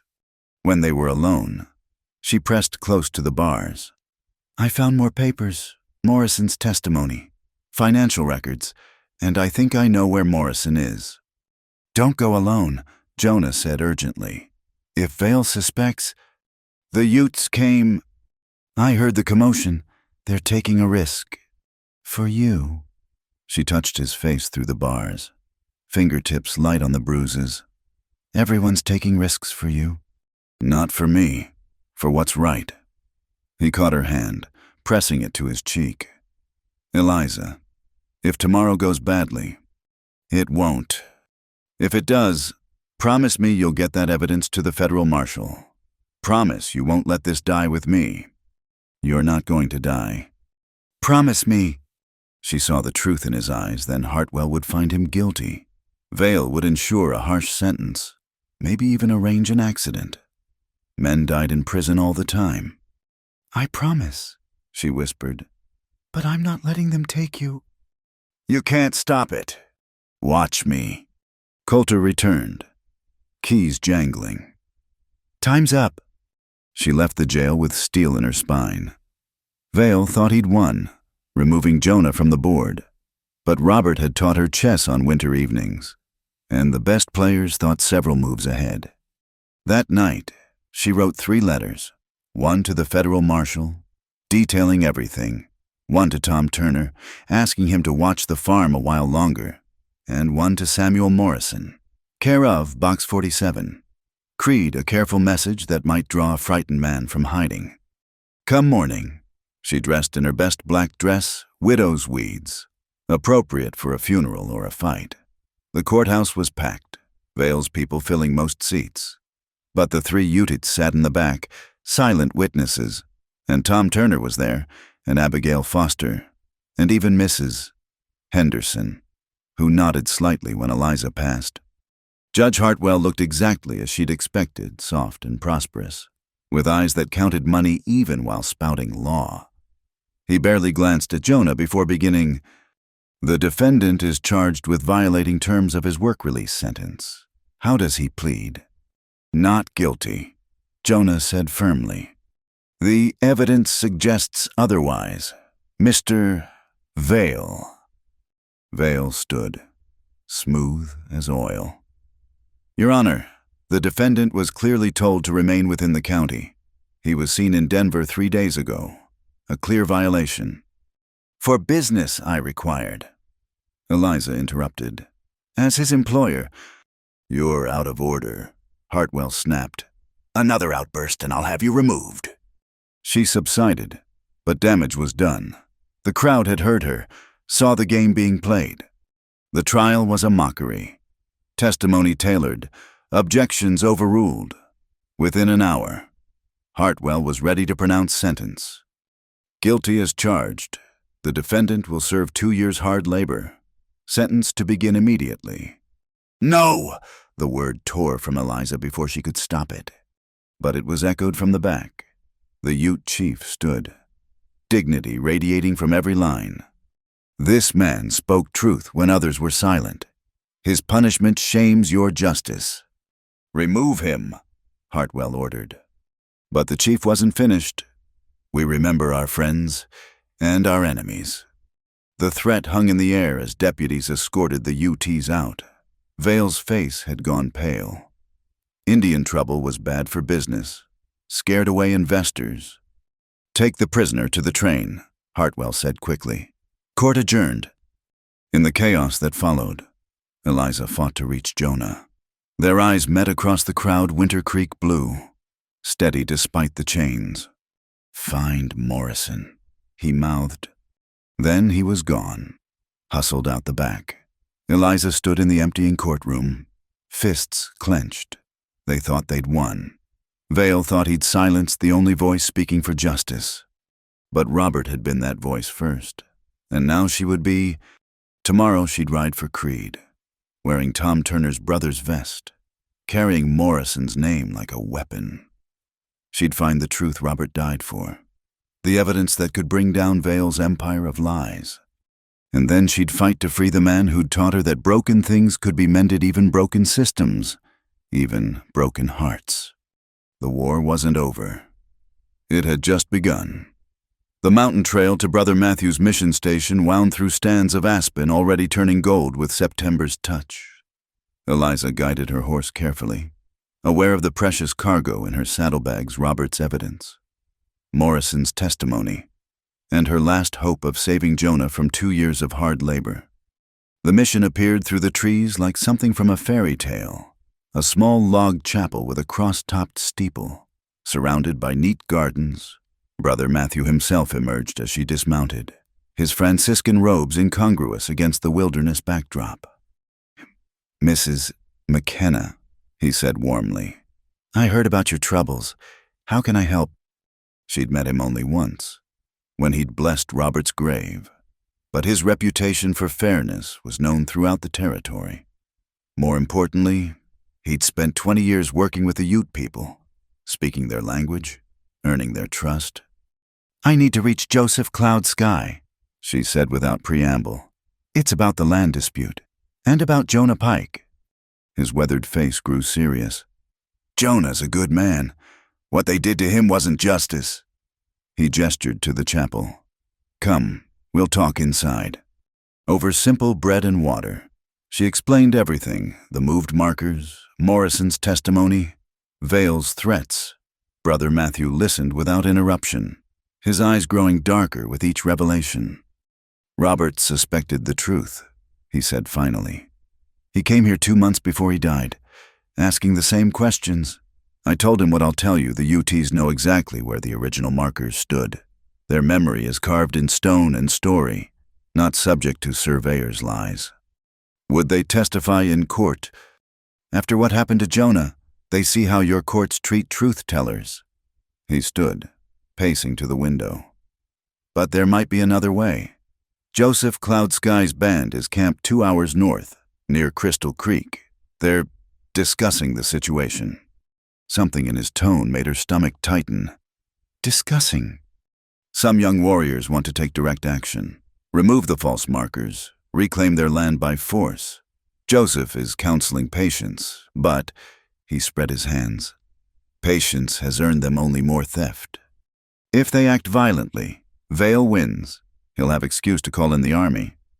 Which is why you need to offer them alternative." He turned back to her. "Legal action, proper documentation, federal intervention, hope. Will you take me to them?" He studied her, this widow in trail-worn clothes carrying a fortune in dangerous documents. "You understand the risk Vale has men watching the Ute camps. If they see you there, they've already burned my barn and stolen my—" She caught herself. Jonah wasn't hers. Whatever her heart claimed, they've taken the man who helped me. What more can they do? "Kill you," Brother Matthew said bluntly. "Make it look like Indian violence. 2 problems solved at once." She met his gaze steadily. "Then we'd better not let them see me."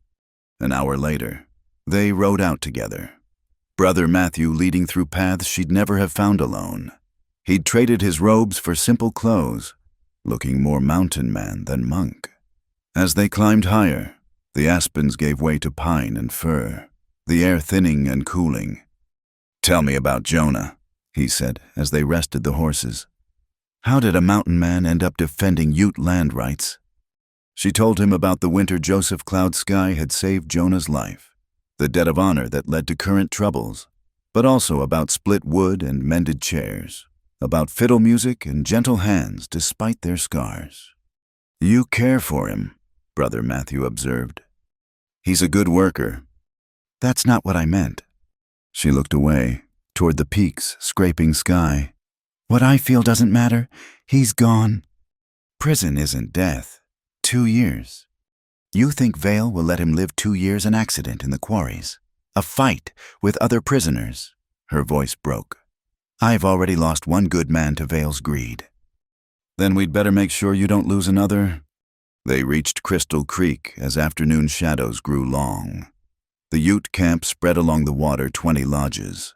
Horses grazing, children playing despite the tension she could feel like electricity before storm. Warriors met them at the camp's edge, rifles visible but not raised. Brother Matthew spoke in rapid Ute, gesturing to Eliza. After long moments, they were allowed to pass. Joseph Cloud Sky's lodge stood in the center, marked by symbols she couldn't read but recognized as honors. The man who emerged matched the daguerreotype she'd found: tall, dignified, gray touching his braids. His eyes, when they found hers, held depths of sorrow and steel. "You are Robert McKenna's woman," he said in careful English. "Yes." He was good man, sought truth, like Jonah Pike. He gestured for them to sit by his fire. "Now both gone. Truth is dangerous in your world." "Truth is dangerous everywhere," she replied, "but lies are worse." He almost smiled. "You speak like your husband, direct, no honey words." He accepted the coffee his wife brought, studying Eliza over the rim. "Why you come?" She pulled out the documents, spreading them on a blanket, map by map, testimony by testimony. She laid out the case. Joseph Cloud Sky examined each piece, calling over other elders to verify locations, distances, landmarks. "This Morrison," he said finally. "He will speak these words in white man's court. If I can find him, if he's still alive, and if dead, then his written testimony must be enough."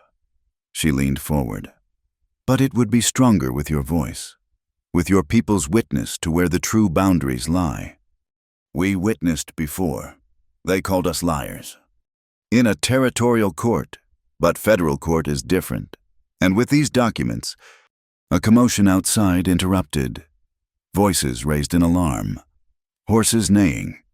A young warrior burst into the lodge, speaking urgently in Ute. Joseph Cloud Sky's face darkened. "Riders coming," Brother Matthew translated. "Armed, from the mining camp." Eliza's heart sank.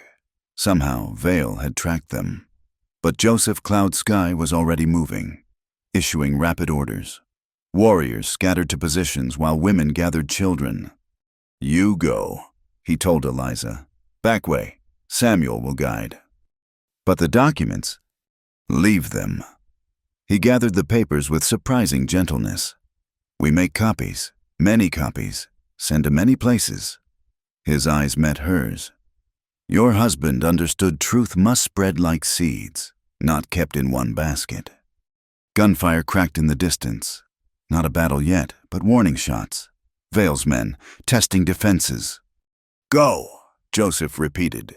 "You do more good alive than dead here." The young warrior named Samuel led them through a narrow canyon, horses picking their way along a creek bed. Behind them, more shots, but measured both sides, showing force without committing to bloodshed. Yet, they rode hard once clear of the canyon, racing sunset toward the mission. Eliza's mind churned with implications. Vale had tracked her to the Ute camp, which meant he knew about the documents. Morrison was in danger. Everyone who helped her was in danger. At the mission, Brother Matthew immediately went to his chapel. "I'll send word to the bishop, the territorial governor, every newspaper that will listen. If Vale wants to silence us, he'll have to silence the whole church." "That won't stop him from moving against Morrison." "No, but it might slow him down." He pressed a leather pouch into her hands. "Gold. From the mission fund. Find Morrison before Vale does." She left at first light, riding hard for the main road. The morning stage to Creed would leave from Bondad if she could reach it in time, if Vale's men weren't watching for her. The stage station appeared through dust and heat shimmer. No obvious threats, but that meant nothing. She boarded with other passengers, keeping her hat low, the borrowed vest marking her as belonging to Turner's Freight Company. In Creed, the mining town's chaos provided cover. Thousands of men seeking silver, law barely keeping pace with growth. She found the post office, showed her freight company credentials. Box 47 inches. The clerk squinted at his ledger. Paid up through the year. Owner collects mail Thursdays. Thursday, 2 days away. She couldn't wait that long. Where might I find him? It's about work. The clerk shrugged. Try Ma Garrison's boarding house. Most long-termers stay there. Ma Garrison turned out to be a steel-haired woman who looked like she could arm wrestle a bear and win.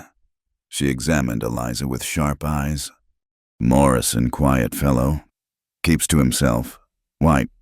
Eliza made a decision based on instinct. I'm Robert McKenna's widow. From San Miguel Crossing. The change was immediate. Ma Garrison's face softened, and she gestured Eliza inside. Sam told me about your husband, said he was only honest man in a valley of thieves. Come. Sam's in the back room. He don't see strangers, but you're not strange, are you? Samuel Morrison looked like fear had eaten him from inside, thin, gray. Hands that shook until he clasped them tight. But his eyes, when he heard Eliza's name, sparked with something like hope. Mrs. McKenna, I'm sorry about Robert. I tried to warn him, but... You gave him your testimony. That was brave. Brave! He laughed bitterly. I ran. Soon as I heard he was sick. I knew Vale had done something, so I ran like a coward. You're alive, she said firmly. And I need you alive. Will you come back? Testify in federal court. His hands shook harder. Vale will kill me. Vale will kill you anyway. Eventually. Hiding just delays it. She leaned forward. But if you testify, if we expose the truth, he loses power to hurt anyone. Morrison looked at Ma Garrison, who nodded slightly. Some communication passed between them. The boarding house owner had been protecting him. Eliza realized, another person standing against the railroad's reach. All right, Morrison said finally. But not alone. I know 2 other surveyors who were pressured to change maps. If we all testify together, safety in numbers. Ma Garrison approved. I'll send word. Can take a day to gather them. A day they might not have. But Eliza nodded. 1 witness could be dismissed. 3 would be harder to ignore. That night, she lay in Ma Garrison's cleanest room, thinking of Jonah in a prison cell. Was he thinking of her? Did he know she hadn't given up? Through the thin walls came sounds of the mining town laughter. Arguments, a woman singing sad songs in Spanish. Life grinding on despite Vale's schemes, despite the railroad's hunger. Ordinary people trying to survive in a hard land. Tomorrow she'd gather Morrison and his fellow witnesses. They'd ride for Denver, for the federal courthouse, for justice delayed but not denied. And somehow, she'd find a way to free Jonah Pike. Robert had started this fight with maps and laws. She'd finish it the same way. But underneath the legal strategies beat her heart's truth. She wanted Jonah free not just for justice, but for the chance to explore what sparked between them like flint on steel. 2 years was too long to wait. Vale's threats were too real to ignore, and the memory of Winter Creek eyes and scarred gentle hands was too strong to abandon. She'd lost 1 good man to the railroad's greed. She wouldn't lose another. Dawn would bring danger and decisions. But tonight, she held to hope Morrison found. Witnesses gathering, truth preparing to stand in open court. The railroad had made 1 mistake in all its scheming. It had left her alive, thinking a widow posed no threat. They were about to learn otherwise. The federal courthouse in Denver stood like a fortress of justice, its stone steps worn by countless seekers of truth. Eliza climbed them slowly, aware of the weight she carried, not just the documents in her satchel, but the hopes of everyone Vale had wronged. Behind her came Samuel Morrison and 2 other surveyors, Peterson and Hayes, all pale with fear but determined. Ma Garrison had seen them safely to Denver, riding shotgun herself with a scattergun across her knees. Federal marshals expecting us, Eliza said, as much to calm herself as them. The marshal's office smelled of leather and tobacco. Marshal William Trent looked exactly as a federal lawman should, weathered, steady, with eyes that had seen too much but still believed in justice. Mrs. McKenna. He rose, offering his hand. Your telegrams painted quite a picture. You have the evidence. For the next hour, they laid it all out. Maps showing the true boundaries, Morrison's testimony about moving markers, financial records of bribes. The surveyors added their own stories, threats, coercion, families endangered if they didn't comply. Trent listened without interruption, occasionally making notes. When they finished, he leaned back, fingers steepled. This is enough to convict Vale and half the railroad board, but he held up a hand as Eliza started to speak. There's politics involved. The railroad has senators in their pocket. We need this airtight. What more could you need? Eliza demanded. Testimony from the UTEs themselves, in court, under oath, marking the true boundaries. Joseph Cloud Sky will testify. His whole band will. Good. But there's another problem. Trent pulled out a telegram. This came an hour ago. Jonah Pike was badly injured in a prison accident yesterday. He's in the infirmary. Condition uncertain. The room tilted. Eliza gripped the chair arms, forcing herself to breathe. What kind of accident? Rock fall in the quarry. Guards say he was in the wrong place. Trent's expression said he believed that as much as she did. I've sent a deputy to investigate, but we need to move fast, she finished, before Vale silences everyone. Exactly. I'm scheduling a hearing for tomorrow, emergency session, given the circumstances. He looked at the three surveyors. I'll need you all to remain in protective custody, for your safety. Morrison paled further. Prison? Hotel, with guards. Trent smiled grimly. Better food than prison, Mr. Morrison. As they left the marshal's office, Eliza pulled Trent aside. Jonah Pike, can you get him transferred to federal custody for his safety? I'll try, but it takes time. Paperwork. Time he might not have. I know. His weathered face showed sympathy. I'll do what I can. Mrs. McKenna, sometimes that has to be enough. But it wasn't enough. Not with Jonah lying injured or worse while she walked free. That night, in her hotel room with a deputy outside the door, she wrote letter after letter. To newspapers, to churches, to anyone who might listen. Let Vale try to silence them all. Dawn brought unexpected allies. Tom Turner arrived on the morning train, bringing Abigail Foster and, surprisingly, Minister Ware. Whole town's talking, Tom explained. About what you're doing, what you found. Folks are choosing sides. And which side did you choose? Minister Eliza asked. Ware had the grace to look ashamed.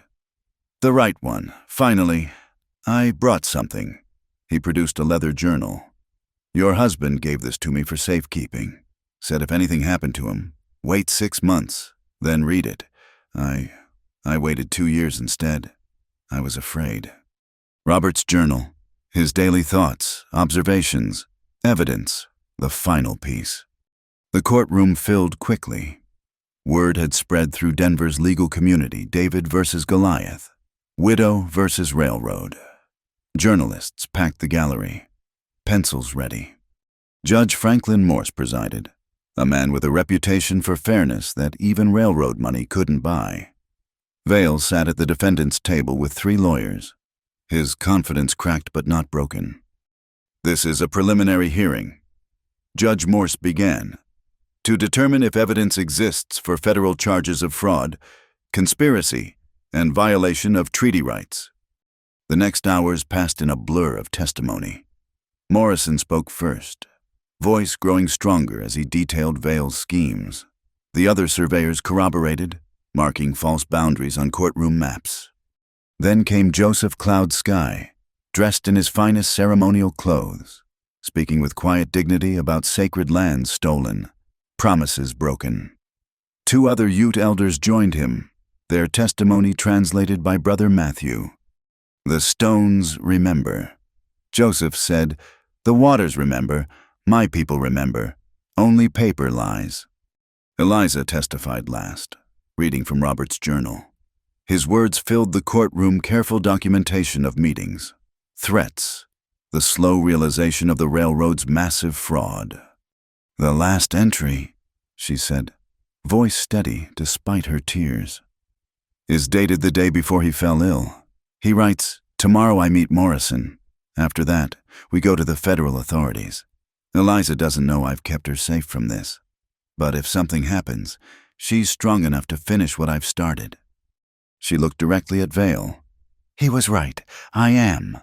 Vale's lawyers fought hard, objecting to everything, trying to discredit witnesses. But the evidence was overwhelming. Maps contradicted each other. Financial records showed clear bribes. And Robert's journal detailed it all with a farmer's meticulous care. "Mr. Vale," Judge Morse said finally, "do you wish to testify in your own defense?" Vale stood, still trying for his usual swagger. "This is persecution, Your Honor. The railroad brings prosperity." "The railroad brings prosperity built on theft," Eliza interrupted. "Built on lies and blood." "Mrs. McKenna, you're out of order." "No, Your Honor. For 2 years I've been silent. Now I speak for my husband, for Jonah Pike, for everyone Vale has crushed." The judge gavel struck. Counsel will control their witness. But damage was done.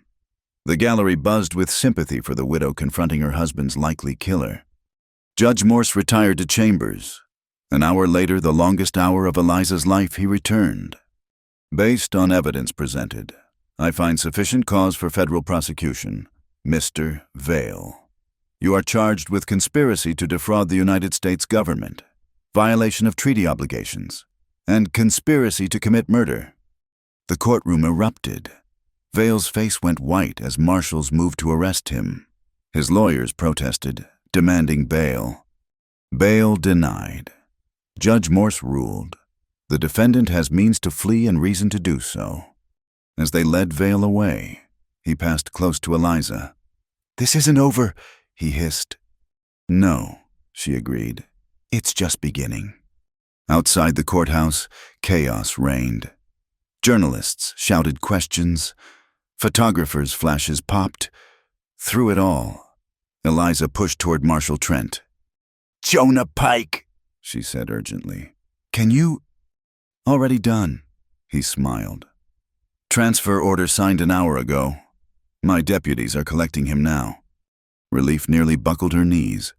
Tom Turner steadied her, grinning broadly. "You did it, Eliza. You actually did it." "We did it," she corrected. "All of us." The celebration was brief. There would be a trial, months of legal battles.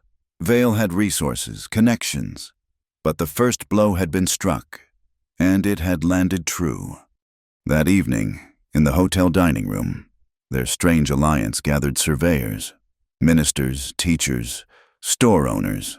Even Ma Garrison had stayed, her scattergun finally set aside.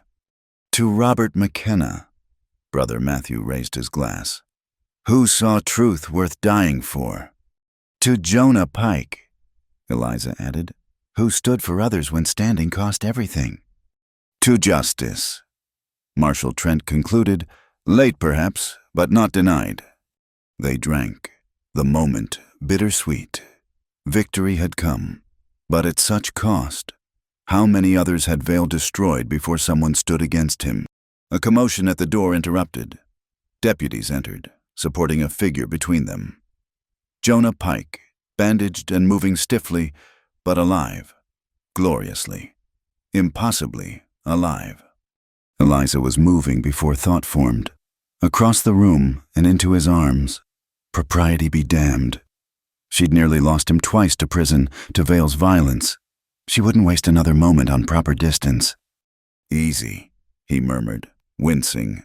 "Ribs are cracked." "I don't care." She pulled back enough to see his face, the new bruises, the exhaustion, but also the light in those Winter Creek eyes. "You're here. Marshall said you raised holy hell, said you took on Vale and won. The first round, there's more to come." Then we'd better get ready. His hand cupped her face, thumb tracing her cheekbone. Together. Together.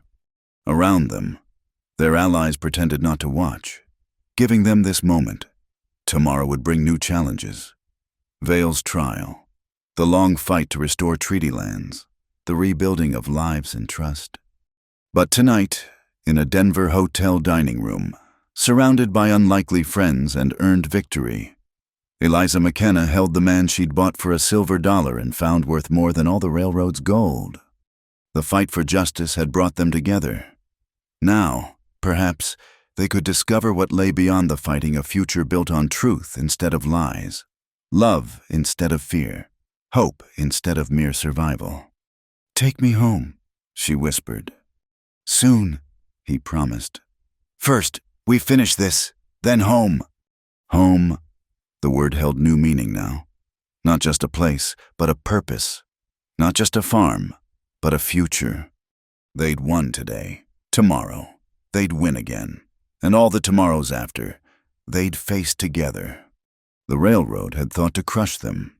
Instead, it had forged them into something stronger, a partnership that could withstand any storm, a love that grew from shared purpose into shared life. Justice and love, truth and hope, all bought with courage and a single $1. It was, Eliza thought as she held tight to Jonah, the best investment she'd ever made. The farm looked different in October's golden light, transformed by more than just autumn's touch. New timber gleamed where the barn had been rebuilt, stronger than before.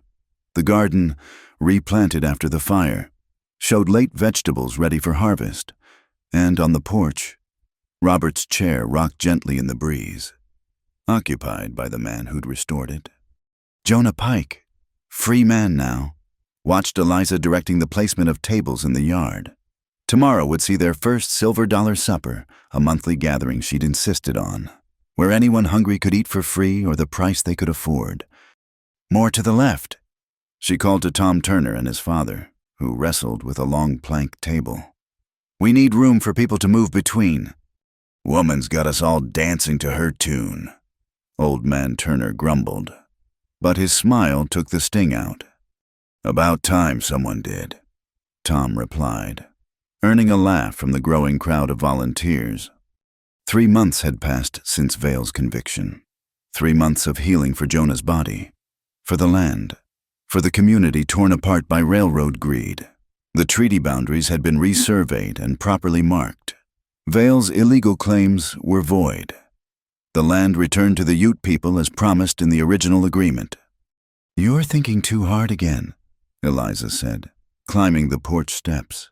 She wore her work dress, hair pinned up but already escaping in wisps around her face. Beautiful in the way of women who didn't know they were beautiful, who were too busy living to pose.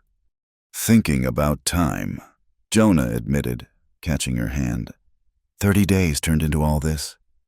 Best $1 I ever spent." She settled beside him on the bench, fitting against his side like she belonged there, which she did. "Though I believe you've more than worked off the debt." "Not how I figure it." He pressed a kiss to her temple.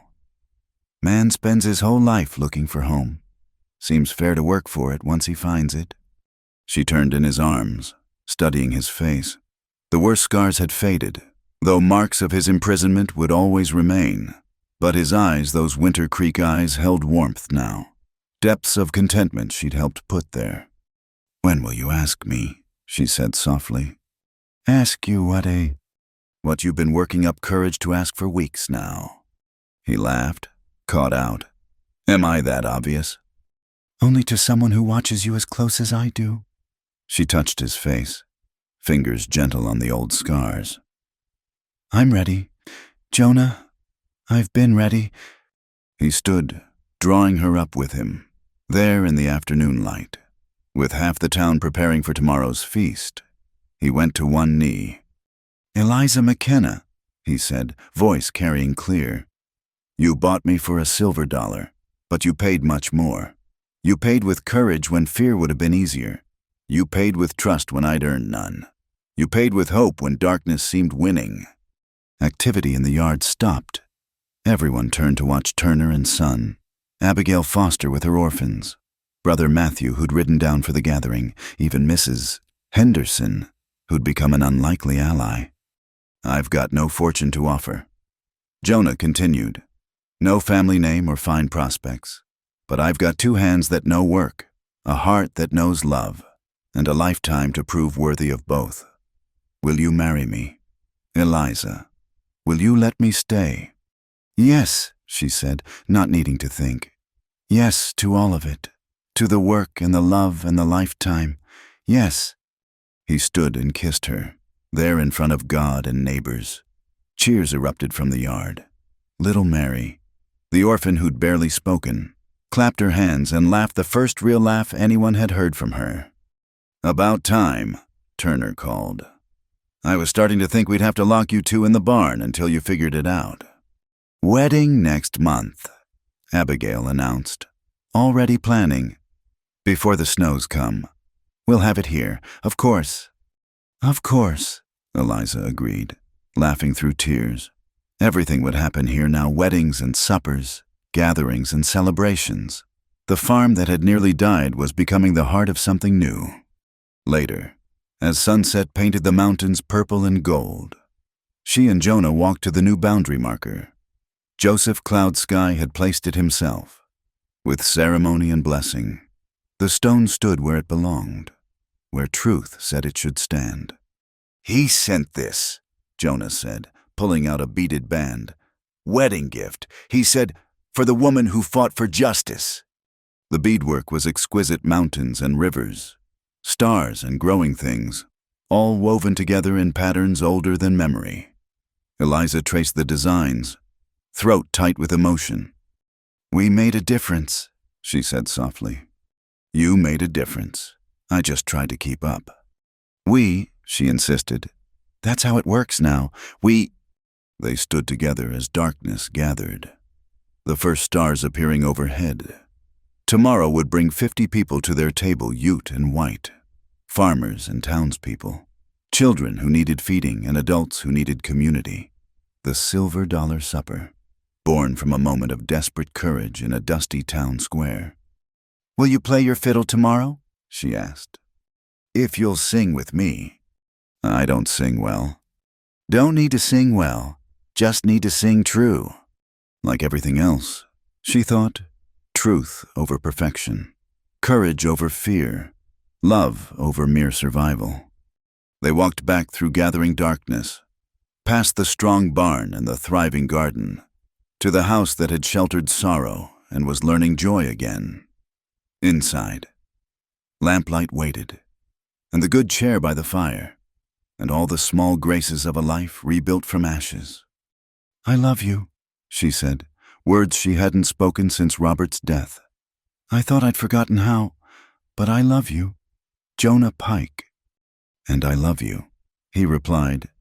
"Have since you stood up in that square and refused to let fear win." "That long? Maybe longer. Maybe I loved you before I met you, and I just didn't know your name yet." She kissed him for that, for the poetry hidden in the mountain man, for the gentleness in scarred hands, for all the tomorrows stretching ahead like unplanted fields. The next evening, the $silver supper exceeded every hope. Tables groaned under food donated by neighbors who remembered their own hungry times. Joseph Cloud Sky came with several families, bringing venison and wild herbs. The orphans ate until their bellies hurt, then danced to Jonah's fiddle music while adults talked and planned and slowly learned to see past old divisions. "This is what Robert dreamed of," Eliza said, watching it all from the porch. "People just being people together." "He'd be proud," Brother Matthew said, joining them, "of what you've built from his foundation." "We've built," she corrected, "all of us." As the evening wound down, she stood to speak.